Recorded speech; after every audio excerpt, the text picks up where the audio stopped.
عاد وليد الركراكي مدرب المنتخب الوطني المغربي لكرة القدم للحديث عن ظروف إقصاء الأسود من دور ثمن نهائي كأس إفريقيا كان الكوت ديفوار، مؤكدا أنه وطاقمه التقني من يتحملان مسؤولية الإقصاء. وأوضح الركراكي في أول خروج إعلامي تلفزيوني بعد الإقصاء من الكان: أعتذر للجماهير المغربية وأطالب بمسامحتهم لأننا لم نسعدهم في البطولة السابقة. وأضاف: نعتذر عن الإقصاء، كنا نرغب في إسعاد المغاربة ومن حقهم أن يغضبوا، كنا مؤمنين بقدرتنا على التتويج، وإلى الآن أنا منزعج من مغادرة الكان مبكرا، وعند الخسارة أنا من يتحمل المسؤولية بسبب اختياراتي التقنية والفنية. وقال الركراكي: أخطأت في اختياراتي والدليل هو المغادرة مبكرا من ثمن النهائي.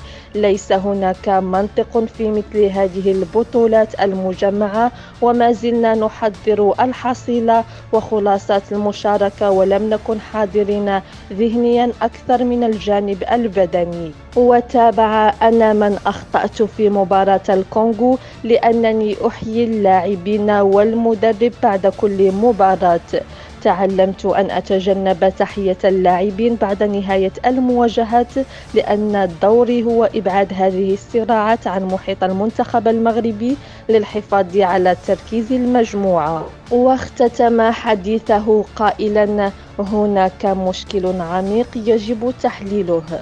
لماذا لم يفوز المنتخب المغربي باللقب إلى حدود الآن؟ وسنرى ما يمكننا فعله مع أخصائيين، سواء أطباء أو لاعبين سابقين أو حتى مدربين سابقين للمنتخب، لجمع التفاصيل والاشتغال عليها كي يكون المغرب في المستقبل في مستوى منتخبات غانا، نيجيريا، مصر والكاميرون التي تعرف كيفية الفوز في هذه البطولة.